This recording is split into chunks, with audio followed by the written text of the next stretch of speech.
சோறு எங்கே சாதமாகிறது என்பதற்கு புறநானூறு, அகநானூறு, ஔவை, பாரதி, ஆக்கா பெருமாள் என தரவுகளை தேடி செல்லும் ஆசிரியர் அதனுள் புகுந்த சாதிய நுண் அரசியலை மிக அழகாக புரிய வைப்பது பாராட்டுக்குரியது என்கிறார் சித்த மருத்துவர் கு. சிவராமன்.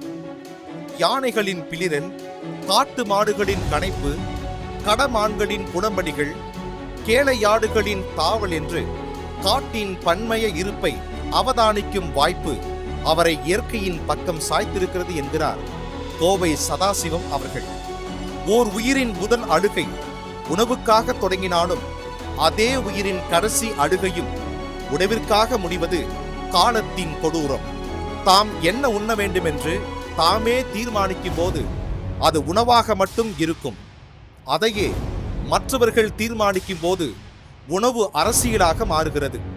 உற்பத்தி தொடங்கி உணவாக தட்டில் விழும் வரை உள்ள இந்த இயற்கை முறை கடந்த 10,000 ஆண்டுகளை விடவும் கடைசி 50 ஆண்டுகளில் பெரிதும் மாறிப்போயிருக்கிறது என்ற உண்மையை உலகிற்கு சொல்ல வந்திருப்பதே சோறு உணவு அரசியல் எனும் நூல். ஹிப்போக்ரட்டிஸ் மற்றும் அரிஸ்டாட்டில் போன்ற பண்டைய கிரேக்க தத்துவ ஞானிகளின் இயற்கை வரலாறு குறித்த தங்கள் ஆய்வுகளில் சூழலியலில் அடித்தளத்தை அமைத்திருந்தாலும் இன்றைய நவீன சூழலியல் இயற்கை தேர்வு தொடர்பான பரிணாம கருத்துக்கள் உள்ளடக்கிய கோட்பாட்டின் மூலக்கல்லாக மாறி அனைவரும் அறிந்து கொள்ளும் அறிவியலாகி இருப்பதே நிதர்சனம்.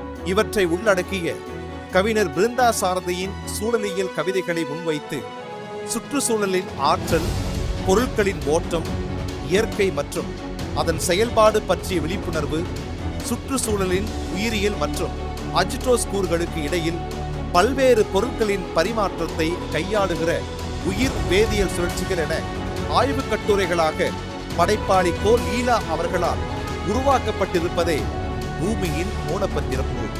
திருக்குவளையை பூர்வீகமாகவும், தஞ்சையை வாழ்விடமாகவும், பொள்ளாச்சியை வசிப்பிடமாகவும் கொண்ட தமிழ்நாடு அரசு நீர்வளத்துறையில் உதவி செயற்பொறியாளராக பணியாற்றும் படைப்பாளி கோ. லீலா அவர்களுக்கு இவை 12வது மற்றும் 13வது நூல்களாகும்.